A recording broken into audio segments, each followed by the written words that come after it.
এক গভীর অন্ধকার কূপের অতল গহ্বরে আপনি একা, যেখানে বাইরের আলো পৌঁছায় না, কিন্তু ওপর থেকে ভেসে আসছে আপনার আপন ভাইদের পৈশাচিক অট্টহাসি।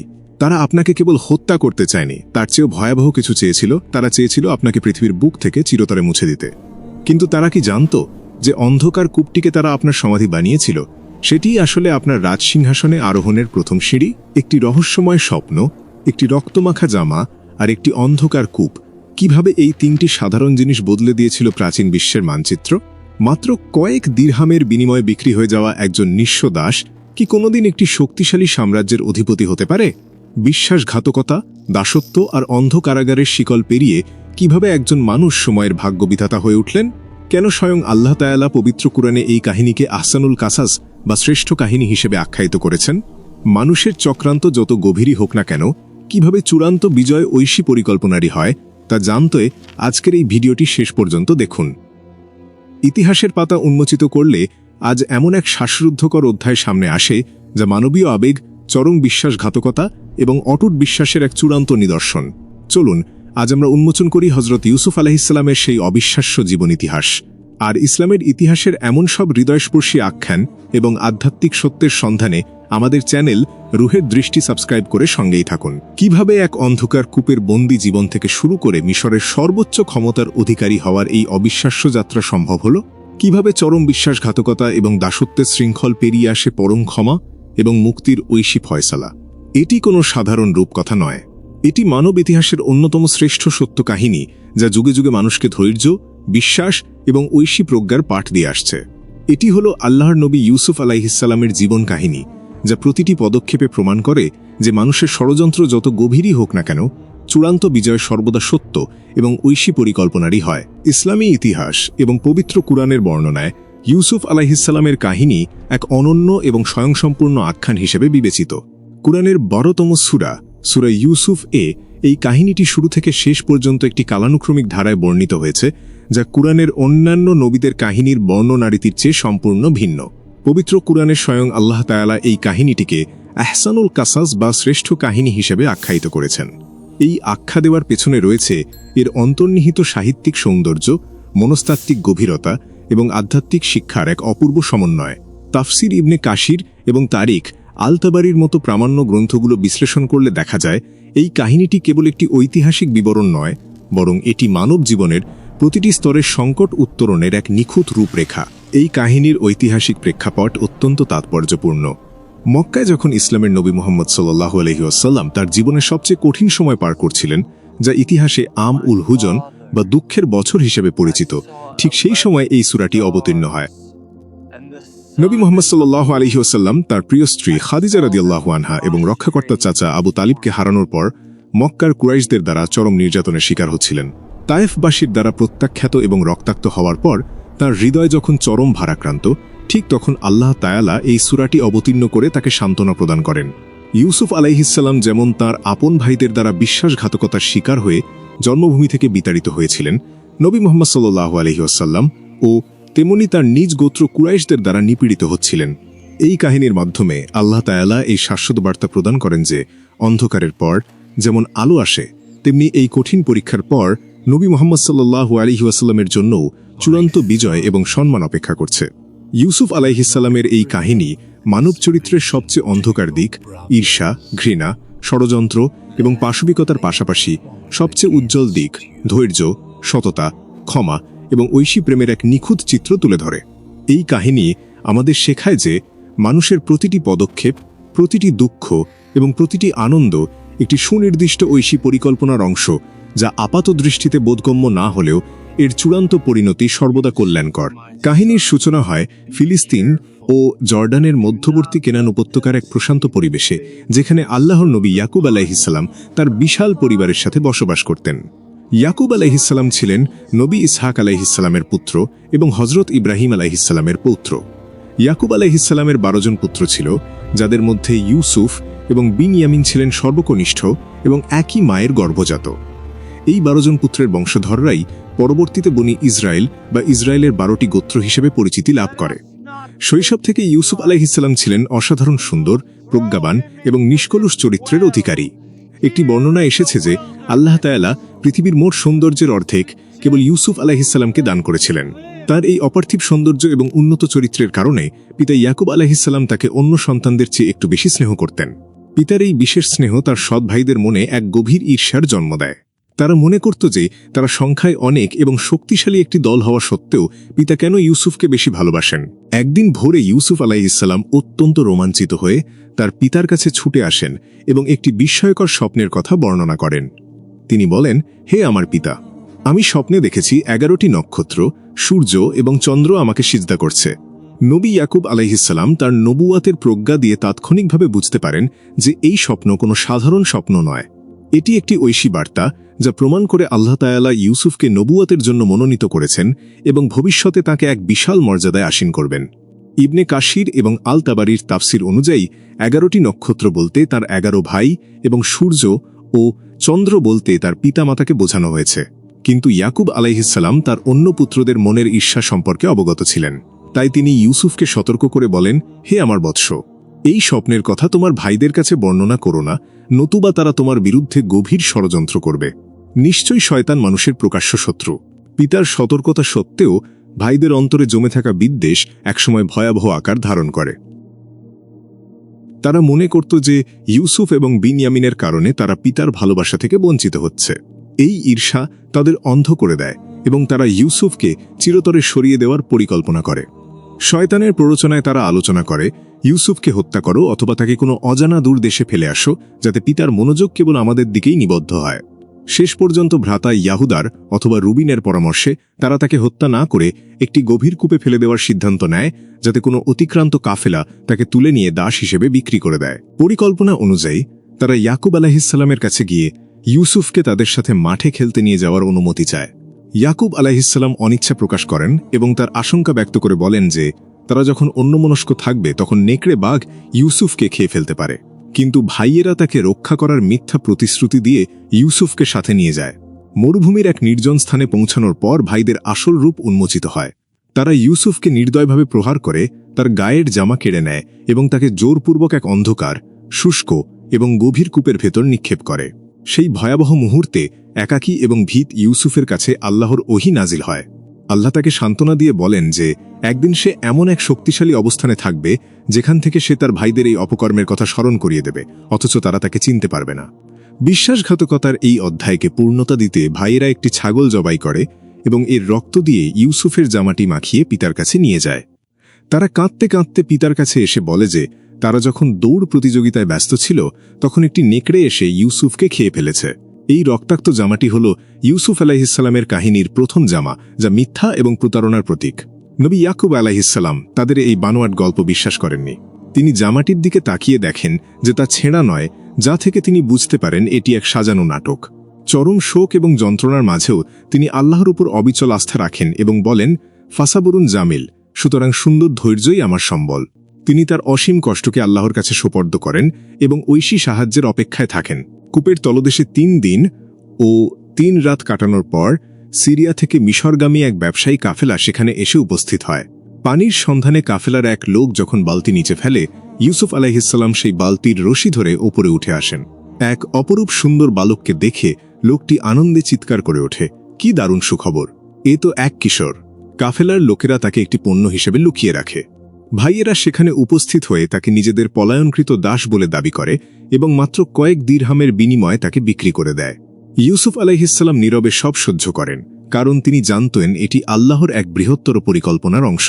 কাফেলাটি ইউসুফকে নিয়ে মিশরের রাজধানী মেমফিস বা থিবসে পৌঁছায়। প্রাচীন মিশরের বিশাল দাস বাজারে এই অসাধারণ সুন্দর ও দীপ্তিময় বালককে নিলামে তোলা হয়। তার সৌন্দর্য এবং আভিজাত্য দেখে সবাই বিস্মিত হয়। নিলামে দর কষাকষি চরম আকার ধারণ করে। শেষ পর্যন্ত সর্বোচ্চ মূল্যের বিনিময়ে মিশরের অর্থমন্ত্রী এবং সেনাপ্রধান, যাকে কুরআনে আল আজিজ এবং বাইবেলে পটিফার বলা হয়েছে, ইউসুফকে ক্রয় করেন। আজিজ ছিলেন নিঃসন্তান। তিনি ইউসুফের মাঝে এক অসাধারণ সম্ভাবনা দেখতে পান এবং তার স্ত্রীকে নির্দেশ দেন, এর থাকার সম্মানজনক ব্যবস্থা করো, হয়তো সে আমাদের উপকারে আসবে অথবা আমরা তাকে পুত্র হিসেবে গ্রহণ করব। এভাবেই আল্লাহ তাআলা ইউসুফকে একটি অন্ধকার কূপ থেকে বের করে মিশরের এক রাজকীয় প্রাসাদে প্রতিষ্ঠিত করেন। প্রাসাদের বিলাসবহুল পরিবেশে ইউসুফ আলাইহিসসালাম ধীরে ধীরে যৌবনে পদার্পণ করেন। আল্লাহ তাকে দান করেন চূড়ান্ত প্রজ্ঞা, জ্ঞান এবং অপার্থিব সৌন্দর্য। তার এই অনিন্দ সুন্দর রূপ আজিজের স্ত্রী জুলেখার মনে এক তীব্র আকর্ষণের জন্ম দেয়, যা একসময় মোহ এবং উন্মাদনায় পরিণত হয়। এই আকর্ষণ থেকে শুরু হয় ইউসুফ আলাইহিসসালামের জীবনের অন্যতম কঠিন পরীক্ষা। একদিন সুযোগ বুঝে জুলেখা প্রাসাদের ভেতরের সমস্ত দরজা একে একে বন্ধ করে দেয় এবং ইউসুফকে তার দিকে আহ্বান করে। এটি ছিল এক ভয়াবহ প্রলোভনের মুহূর্ত। ক্ষমতা, সৌন্দর্য এবং যৌবনের চরম আকর্ষণ একসাথে ইউসুফকে প্রলুব্ধ করছিল। কিন্তু একজন নবীর চরিত্র এবং আল্লাহর প্রতি অকৃত্রিম ভয় ইউসুফকে এই পাপ থেকে রক্ষা করে। তিনি দৃঢ়কণ্ঠে বলে ওঠেন, মা আজাল্লাহ, অর্থাৎ আমি আল্লাহর আশ্রয় প্রার্থনা করছি। তিনি বলেন, তোমার স্বামী আমাকে সম্মান দিয়েছেন, আমি তার সাথে চরম বিশ্বাসঘাতকতা করতে পারি না। নিশ্চয়ই সীমালঙ্ঘনকারীরা কখনো সফল হয় না। ইউসুফ আলাইহিসসালাম দ্রুত বন্ধ দরজার দিকে ছুটে যান, আর জুলেখা তাকে ধরার জন্য পেছন থেকে তাড়া করে তার জামা টেনে ধরে, যার ফলে জামাটি পেছন দিক থেকে লম্বালম্বিভাবে ছিঁড়ে যায়। ঠিক সেই মুহূর্তে সর্বশেষ দরজার সামনে আজিজ স্বয়ং উপস্থিত হন। নিজেকে নির্দোষ প্রমাণ করতে জুলেখা তাৎক্ষণিকভাবে ইউসুফের ওপর দোষ চাপিয়ে দেয় এবং বলে যে ইউসুফ তার শ্লীলতাহানির চেষ্টা করেছিল। তখন জুলেখারই পরিবারের এক প্রজ্ঞাবান শিশু বা আত্মীয় সাক্ষী হিসেবে বলেন, যদি তার জামা সামনের দিক থেকে ছিঁড়ে থাকে তবে নারীটি সত্য বলছে এবং যুবকটি মিথ্যাবাদী, আর যদি জামা পেছন দিক থেকে ছিঁড়ে থাকে তবে নারীটি মিথ্যা বলছে এবং যুবকটি সত্যবাদী। জামা পরীক্ষা করে দেখা গেল তা পেছন থেকেই ছেঁড়া। এটি হল ইউসুফের কাহিনীর দ্বিতীয় জামা, যা তার সতীত্ব, নিষ্কলুষতা এবং ঐশী প্রমাণের প্রতীক। আজিজ ইউসুফের নির্দোষ হওয়ার বিষয়টি স্পষ্টভাবে বুঝতে পেরে ঘটনাটি গোপন রাখতে বলেন এবং জুলেখাকে তার পাপের জন্য ক্ষমা চাইতে বলেন। কিন্তু এই কেলেঙ্কারির খবর মিশরের অভিজাত নারীদের মাঝে দ্রুত ছড়িয়ে পড়ে এবং তারা জুলেখার সমালোচনা শুরু করে। নিজের আচরণের যৌক্তিকতা প্রমাণ করতে জুলেখা সেই নারীদের এক রাজকীয় ভোজসভায় আমন্ত্রণ জানায়। প্রত্যেককে ফল কাটার জন্য একটি করে ধারালো ছুরি দেওয়া হয়। ঠিক সেই মুহূর্তে জুলেখা ইউসুফকে তাদের সামনে উপস্থিত হতে নির্দেশ দেয়। ইউসুফের অপার্থিব সৌন্দর্য দেখে নারীরা এতটাই আত্মহারা হয়ে যায় যে ফলের বদলে তারা নিজেদের হাত কেটে ফেলে এবং বিস্ময়ে বলে ওঠে, হাসালিল্লাহ, এ তো কোনো মানুষ নয়, এ নিশ্চয়ই এক সম্মানিত ফেরেশতা। জুলেখা তখন প্রকাশ্যে ঘোষণা দেয় যে ইউসুফ যদি তার আদেশ অমান্য করে তবে তাকে কারাদণ্ড ভোগ করতে হবে এবং চরম লাঞ্ছনার শিকার হতে হবে। এই চরম নৈতিক সংকটের মুহূর্তে ইউসুফ আলাইহিসসালাম আল্লাহর কাছে হৃদয় নিংড়ানো প্রার্থনা করেন, হে আমার প্রতিপালক, এরা আমাকে যে পাপ কাজের দিকে আহ্বান করছে তার চেয়ে কারাগারই আমার কাছে অধিক প্রিয়। আপনি যদি এদের চক্রান্ত থেকে আমাকে রক্ষা না করেন তবে আমি এদের প্রতি আকৃষ্ট হয়ে পড়ব এবং অজ্ঞদের অন্তর্ভুক্ত হব। আল্লাহ তার এই ঐকান্তিক প্রার্থনা কবুল করেন। সমাজকে শান্ত করতে এবং জুলেখার সম্মান রক্ষা করতে সম্পূর্ণ নির্দোষ হওয়া সত্ত্বেও ইউসুফ আলাইহিসসালামকে অন্যায়ভাবে কারাগারে নিক্ষেপ করা হয়। কারাগারের অন্ধকার প্রকোষ্ঠ ইউসুফ আলাইহিসসালামের জন্য কোনো শাস্তির জায়গা ছিল না, বরং এটি হয়ে ওঠে তার জন্য এক আধ্যাত্মিক নির্জনবাস এবং সত্য প্রচারের কেন্দ্র। তিনি সেখানে বন্দীদের মাঝে পরম মমতায় আল্লাহর একত্ববাদ বা তাওহীদ প্রচার করতে শুরু করেন এবং তার উন্নত চরিত্র, দয়া ও প্রজ্ঞা দিয়ে সকলের মন জয় করে নেন। একই সময়ে মিশরের রাজার দুজন গুরুত্বপূর্ণ কর্মচারী, একজন রাজকীয় পানিবাহক এবং অন্যজন প্রধান রুটি প্রস্তুতকারক, কারাগারে বন্দী হয়। তারা উভয়েই অত্যন্ত অদ্ভুত স্বপ্ন দেখে এবং ইউসুফের প্রজ্ঞার কথা জানতে পেরে তার কাছে স্বপ্নের ব্যাখ্যা জানতে চায়। পানিবাহক স্বপ্ন দেখে যে সে আঙুর নিংড়ে রাজার জন্য মদ বানাচ্ছে, আর রুটি প্রস্তুতকারক দেখে যে তার মাথার উপর রাখা রুটির ঝুড়ি থেকে পাখিরা ঠুকরে খাচ্ছে। ইউসুফ আলাইহিসসালাম স্বপ্নের ব্যাখ্যার জ্ঞান সরাসরি আল্লাহর কাছ থেকে পেয়েছিলেন। তবে স্বপ্নের ব্যাখ্যা দেওয়ার আগে তিনি অত্যন্ত বিচক্ষণতার সাথে এই সুযোগটিকে কাজে লাগিয়ে তাদের কাছে এক আল্লাহর উপাসনার দাওয়াত দেন এবং মিশরের বহু ঈশ্বরবাদ ও মূর্তি পূজার অসারতা তুলে ধরেন। তিনি বলেন, হে আমার কারাগারের সঙ্গীরা, বহু ভিন্ন ভিন্ন প্রভু কি উত্তম নাকি এক পরাক্রমশালী আল্লাহ? এরপর তিনি অত্যন্ত সাহসিকতার সাথে স্বপ্নের নির্ভুল ব্যাখ্যা দেন। পানিবাহক মুক্তি পাবে এবং রাজার সেবায় পুনরায় নিযুক্ত হবে, কিন্তু রুটি প্রস্তুতকারককে দোষী সাব্যস্ত করে শুলে চড়ানো হবে এবং পাখিরা তার মাথা থেকে খাবে। ইউসুফ আলাইহিসসালাম পানিবাহককে অনুরোধ করেন সে যেন মুক্তির পর রাজার কাছে তার নির্দোষ হওয়ার কথাটি উল্লেখ করে, যাতে এই অন্যায় বন্দিদশা থেকে তিনি মুক্তি পান। কিন্তু শয়তানের প্ররোচনায় পানিবাহক রাজদরবারে ফিরে যাওয়ার পর বিলাসী জীবনে মগ্ন হয়ে ইউসুফের কথা সম্পূর্ণ ভুলে যায়।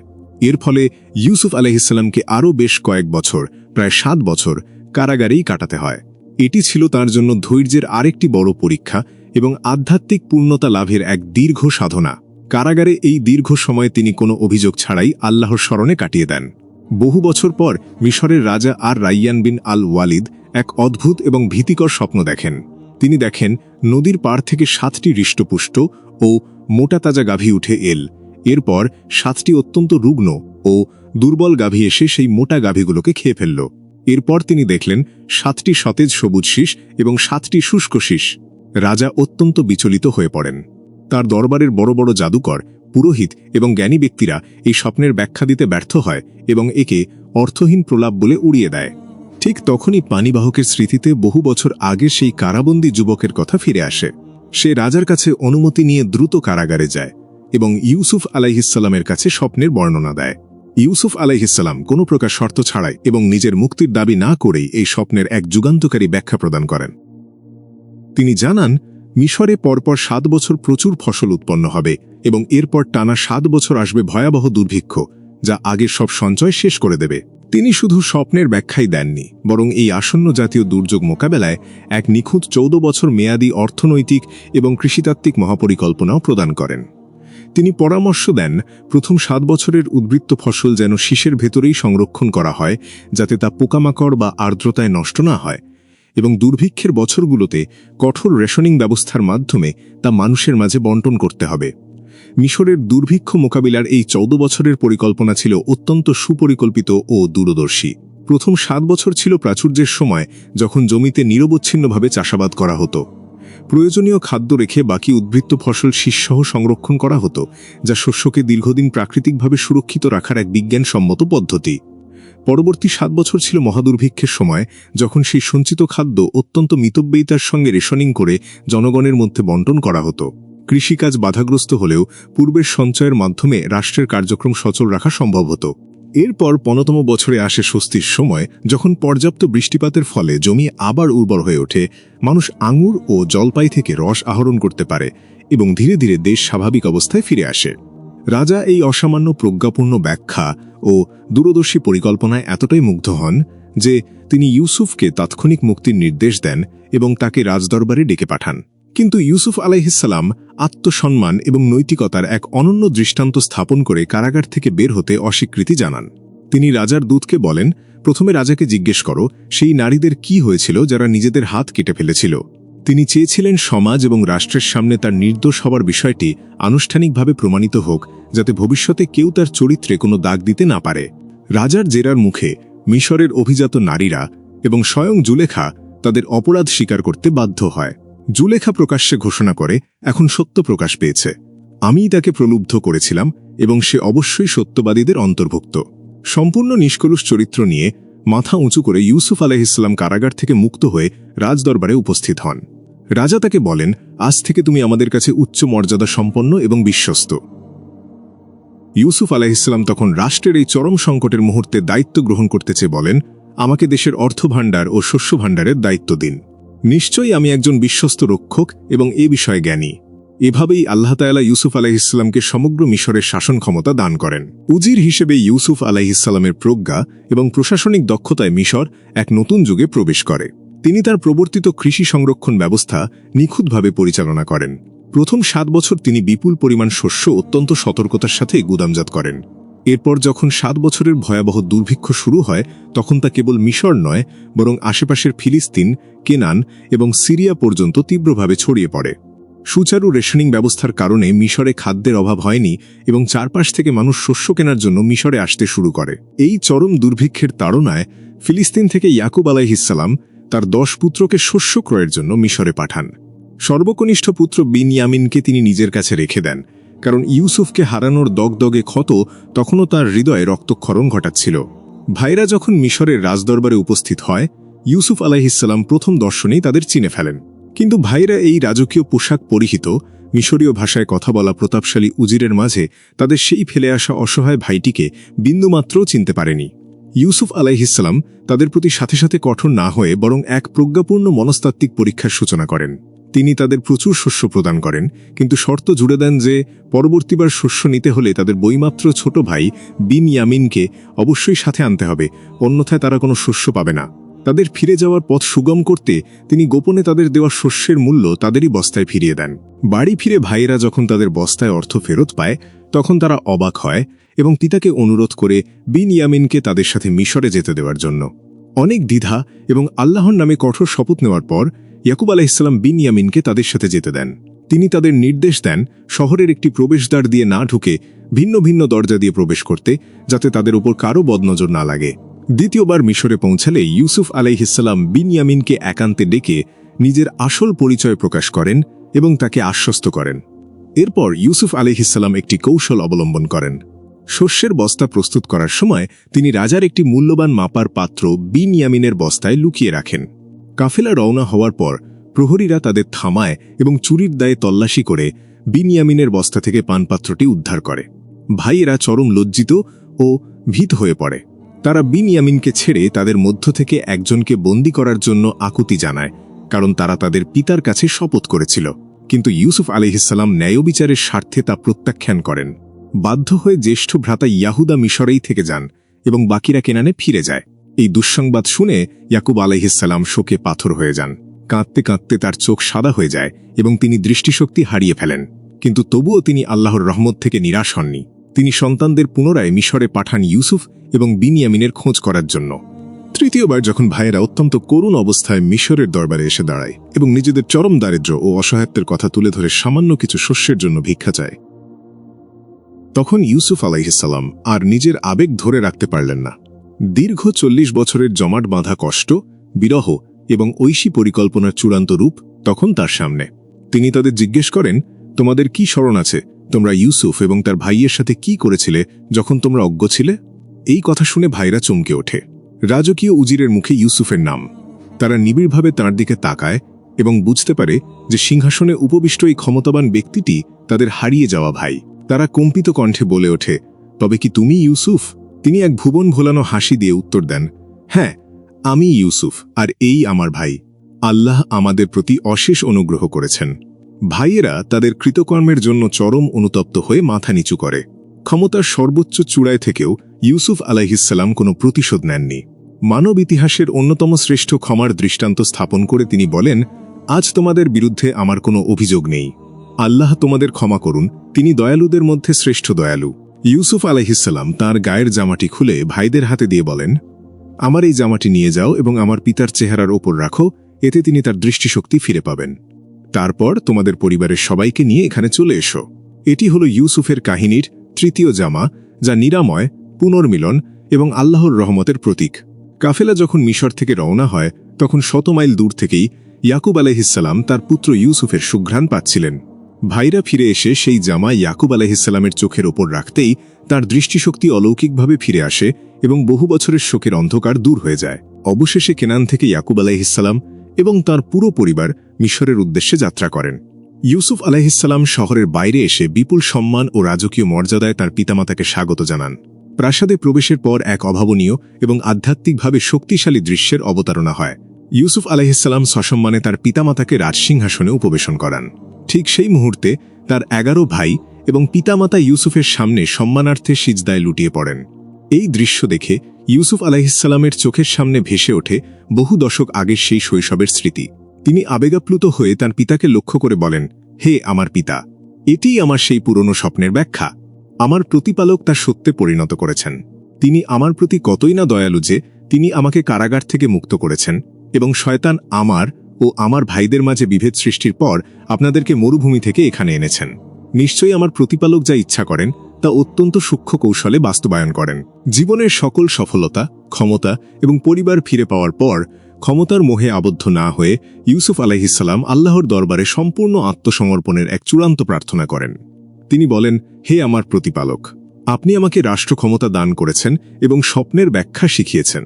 হে আকাশ ও পৃথিবীর স্রষ্টা, আপনি দুনিয়া ও আখেরাতে আমার অভিভাবক। আপনি আমাকে একজন মুসলিম হিসেবে মৃত্যু দান করুন এবং আমাকে সৎকর্মশীলদের অন্তর্ভুক্ত করুন। ইউসুফ আলাইহিসসালামের এই মহাকাব্যিক জীবন কাহিনী কেবল প্রাচীন মিশরের একটি ইতিহাস নয়, এটি মানব জীবনের জটিল মনস্তত্ত্ব, অটুট ঈমান এবং ঐশী নিয়ন্ত্রণের এক চিরন্তন আখ্যান। এই কাহিনী দ্ব্যর্থহীনভাবে প্রমাণ করে যে মানুষ যতই কূটকৌশল বা চক্রান্ত করুক না কেন, আল্লাহ তাআলার পরিকল্পনাই চূড়ান্ত এবং বিজয়ী হয়। ভাইয়েরা ইউসুফকে ধ্বংস করার জন্য কূপে ফেলেছিল, কিন্তু সেই কূপই হয়ে ওঠে তাঁর রাজসিংহাসনে আরোহণের প্রথম ধাপ। জুলেখা তাকে ধ্বংস করার জন্য কারাগারে পাঠিয়েছিল, কিন্তু সেই কারাগারই হয়ে ওঠে তার মন্ত্রিত্ব লাভের চাবিকাঠি। এই কাহিনী থেকে আধুনিক বিশ্বের মানুষের জন্য রয়েছে অসংখ্য শিক্ষণীয় বিষয়। প্রথমত, সবরে জামিল বা সুন্দর ধৈর্য। যে কোনো কঠিন পরিস্থিতি, মিথ্যা অপবাদ বা বিপদে আল্লাহর ওপর ভরসা রেখে ধৈর্য ধারণ করলে তার ফল সর্বদা মধুর হয়। দ্বিতীয়ত, চারিত্রিক নিষ্কলুষতা। নির্জন পরিবেশে ক্ষমতার মোহ এবং চরম প্রলোভনের মুখেও নৈতিকতা এবং ঈমানের ওপর অবিচল থাকার যে দৃষ্টান্ত ইউসুফ আলাইহিসসালাম স্থাপন করেছেন, তা যুগ যুগ ধরে তরুণ প্রজন্মের জন্য এক আদর্শ। তৃতীয়ত, ক্ষমা করার মহানুভবতা। যারা তাকে হত্যার চেষ্টা করেছিল, দাস হিসেবে বিক্রি করেছিল, ক্ষমতার সর্বোচ্চ শিখরে বসেও তাদের প্রতি প্রতিশোধ না নিয়ে নিঃশর্ত ক্ষমা করার যে মহত্ব তিনি দেখিয়েছেন, তা মানব চরিত্রের সর্বোচ্চ স্তরের বহিঃপ্রকাশ। ইউসুফ আলাইহিসসালামের এই কাহিনী প্রতিটি হতাশাগ্রস্ত হৃদয়ের জন্য এক আশার প্রদীপ। এটি আমাদের স্মরণ করিয়ে দেয় যে জীবনের অন্ধকার কূপ কিংবা কারাগারের মতো কঠিন পরিস্থিতিগুলো আসলে ধ্বংসের জন্য নয়, বরং আমাদের চরিত্রকে শানিত করে এক বৃহত্তর অর্জনের জন্য প্রস্তুত করার ঐশী প্রক্রিয়া। জীবনের যে কোনো সংকটে অবিচারের শিকার হলে আমাদেরও ইউসুফ আলাইহিসসালামের মতো বলতে পারা উচিত, নিশ্চয়ই কষ্টের পর স্বস্তি রয়েছে এবং আল্লাহর পরিকল্পনাই সর্বোত্তম। অন্ধকারের পর আলো আসবেই, এই বিশ্বাস বুকে নিয়ে চলুন আমরাও আমাদের জীবনে সবরে জামিল বা সুন্দর ধৈর্যের শিক্ষা গ্রহণ করি। হজরত ইউসুফ আলাইহিসসালামের এই শ্রেষ্ঠ কাহিনীটি আপনার হৃদয়ে কতটুকু দাগ কেটেছে তা আমাদের কমেন্ট করে জানাবেন। ইসলামের ইতিহাসের এমন আরও অনুপ্রেরণামূলক এবং জীবন ঘনিষ্ঠ আখ্যান দেখতে আমাদের চ্যানেল রুহের দৃষ্টি সাবস্ক্রাইব করে বেল আইকনটি চেপে রাখুন। দেখা হবে সামনের কোনো নতুন আখ্যানে। ততক্ষণ পর্যন্ত আল্লাহ আমাদের সহায় হন। আল্লাহ হাফেজ।